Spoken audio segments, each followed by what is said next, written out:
মৎস্য চাষী ভাই ও বন্ধুরা, আজকে আপনাদেরকে এই মাছটি দেখতে পাচ্ছেন। আমরা এক জায়গায় মাছ দিয়েছিলাম,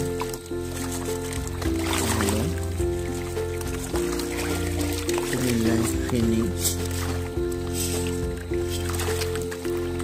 এই জায়গায় মাছ দিয়েছিলাম। আমাদের মাছগুলো সাইজ হয়ে গেছে মোটামুটি ভালো, আপনারা দেখতে পাচ্ছেন। যদি আপনারা মূলত দেখতে পাচ্ছেন, এখানে মাছ দেওয়া আছে পাবদা, শিং, সরষা,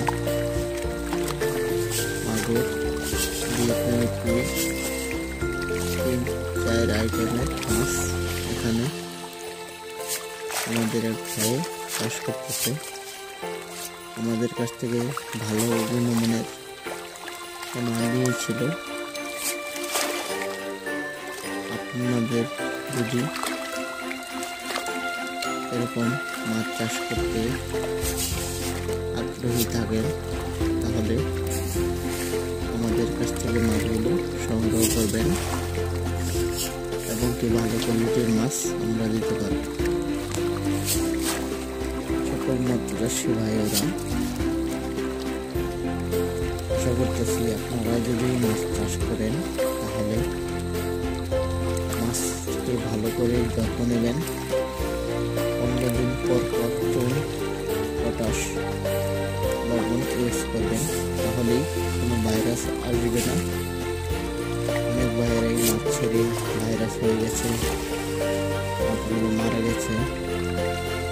আমাদের এই ভাইয়ের মাছগুলো মারা যায় না, যার জন্য উনি ট্রিটমেন্ট করছে। আপনারা ভালো করে ট্রিটমেন্ট করবেন, মাছ আশা করি মরবেন। মাছের কোয়ালিটিগুলো দেখতে পাচ্ছেন, একদম সাদা, মাছের কালার ভালো। আমাদের ভিডিওটি ভালো লাগলে লাইক করবেন এবং শেয়ার করবেন, কমেন্টের মাধ্যমে মতামত জানাবেন।